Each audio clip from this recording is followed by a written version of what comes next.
They called him Pajarito, the little bird.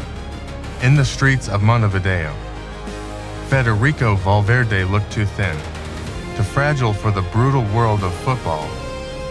But inside that slight frame beat the heart of a giant, a kid who ran until his lungs burned just to keep the ball at his feet. At Penarol, the scouts saw it first. The Guerrero, it wasn't just talent. It was a refusal to lose while others rested. Federico kept sprinting. He wasn't the flashiest, but he was the engine that never stopped a storm waiting to happen. In 2015, North London was supposed to be his home.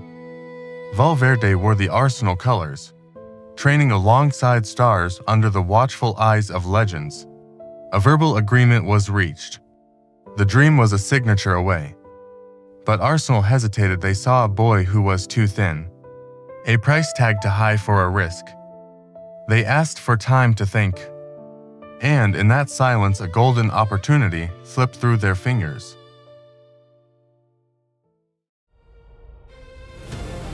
While London hesitated, Madrid acted.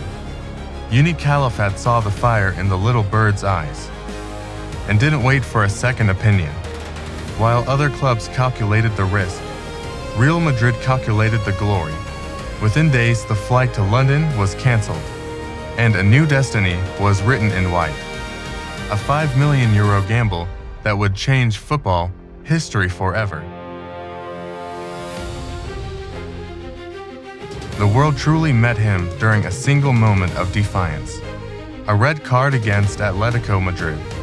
He sacrificed himself to stop a goal, choosing a dismissal over a defeat. It wasn't fair play to some, but to Madridistas it was the birth of a warrior who put the club above his own reputation.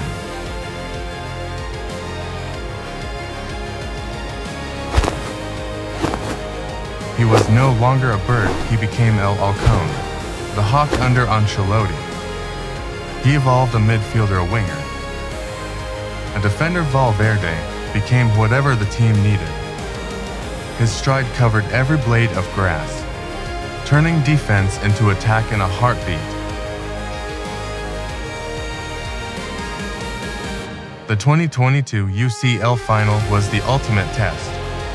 With one lightning run and a laser-focused pass, he found Vinicius. That assist didn't just win a trophy. It cemented his place in the history of the kings of Europe. The boy from Montevideo was now a champion of the world.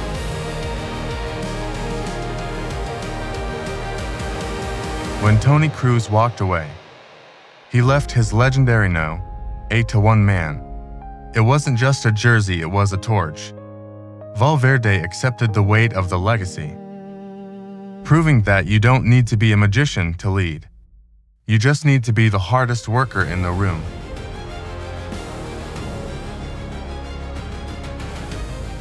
Today, the armband sits on his arm.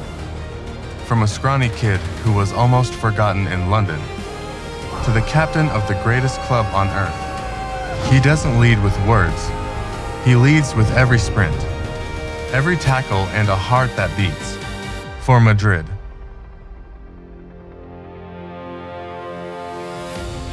Valverde's story is a reminder dreams don't just require wings to fly. They require the strength to weather the storm. He arrived as a little bird, but he will leave as a legend, a man who proved that loyalty is the greatest trophy of all.